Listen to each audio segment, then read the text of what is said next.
Coronavirus has turned the land down under upside down.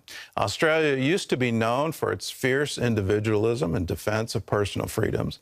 Well, now, lockdowns, intense tracking of citizens have people claiming the country has turned into a police state. All this when fewer than 1,200 residents have died from COVID in a nation of 25 million. Dale Hurd has the story. In a now viral tweet, an Australian posted what they said is a view of the world's largest prison from space, a map of Australia. Australia is still a democracy, but its COVID restrictions are severe. It's hard to enter or leave the country unless you're a politician or a celebrity. Citizens are tracked with apps and soon by facial recognition. In some states, you have to have your phone scanned before entering a church. And some have been arrested for simply posting on social media about protest against COVID restrictions. The rest of the world is starting to ask if Australia can still be called a free country.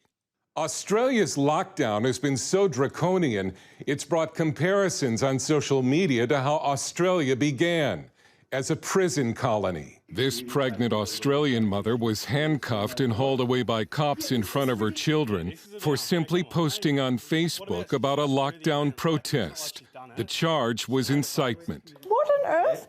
Excuse me, what on earth? Just put your phone down. Can you record to- this? I'm in my pajamas. What's I have this? an ultrasound in an hour. because Yeah, I'm she's pregnant. This leader of an anti-lockdown group, also arrested for incitement, has now been in jail for 3 weeks. You're under arrest for incitement. Have you guys been following me?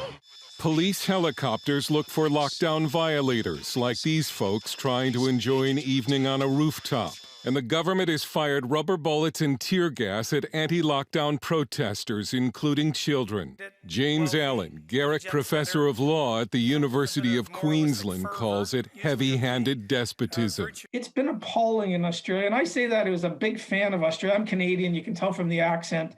But it's come as a real shock to me how conservative friends are perfectly happy to go along with this.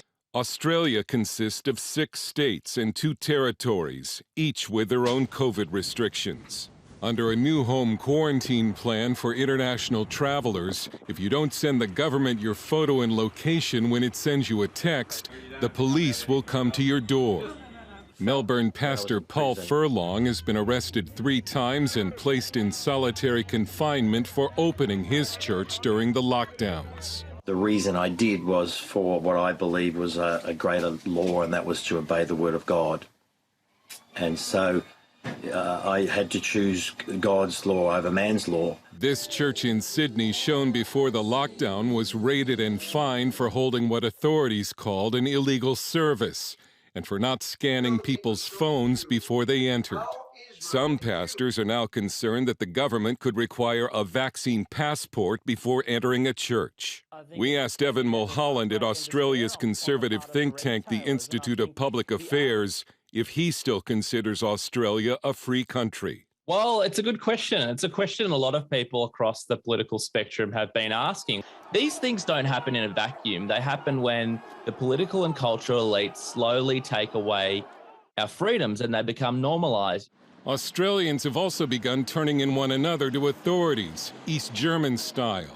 In this tweet, an Australian mother was desperate to find a way home with her son and needed to cross a state border, violating lockdown restrictions. She was turned in to police. With this kind of behavior, you might think many thousands of Australians have died from COVID. But the death toll is under 1,200 out of a nation of 25 million people, or 0.0047% of the population. Almost 3 times that many Australians die every week from normal causes.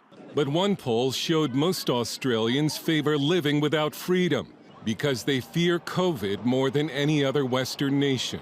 You know, the media has just scared people senseless. The average person thinks, if I catch this, I'm going to die. There have been several large and sometimes violent demonstrations against the lockdowns and against planned vaccine passports, and hundreds have been arrested. The government says the death toll would have been much worse without lockdowns, and is saying now that life can only return to normal when most of the country is vaccinated. They describe giving back our freedoms as some sort of a treat, as some sort of a reward, something that can be given back to us and aren't our fundamental freedoms that were stolen from us in the first place.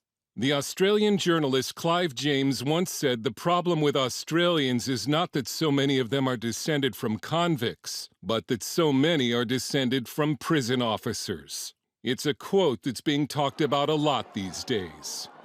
Dale Hurd, CBN News. Now, don't think this can't cross an ocean and come to us. The panic, if you will, over COVID-19 is certainly spreading. It definitely spread to New Zealand, where someone was arrested literally for having KFC in the trunk of their car. So you look at these mandates, these mandatory lockdowns. Are we going to get to mandatory vaccinations?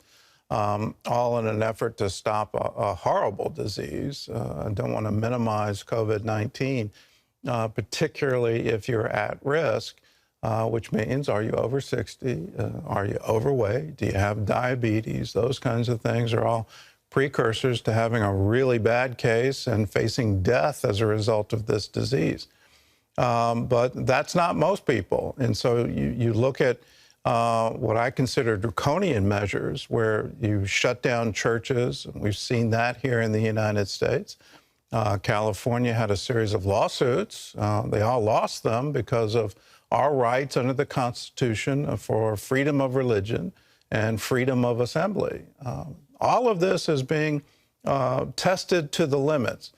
The most disturbing thing, and you can point to a lot of things that are disturbing to this, but it's the arrest and imprisonment of someone for trying to protest against the regulations and using the word incitement. So you try to plan a peaceful protest, and I assume that was the plan. There wasn't a plan for let's overthrow the government by force of arms, but let's have a peaceful protest. If that turns into incitement and you can put people in jail for that, well, then, yes, you're no longer a free nation. You're no longer a free society. You do not have freedom of speech at that point in time.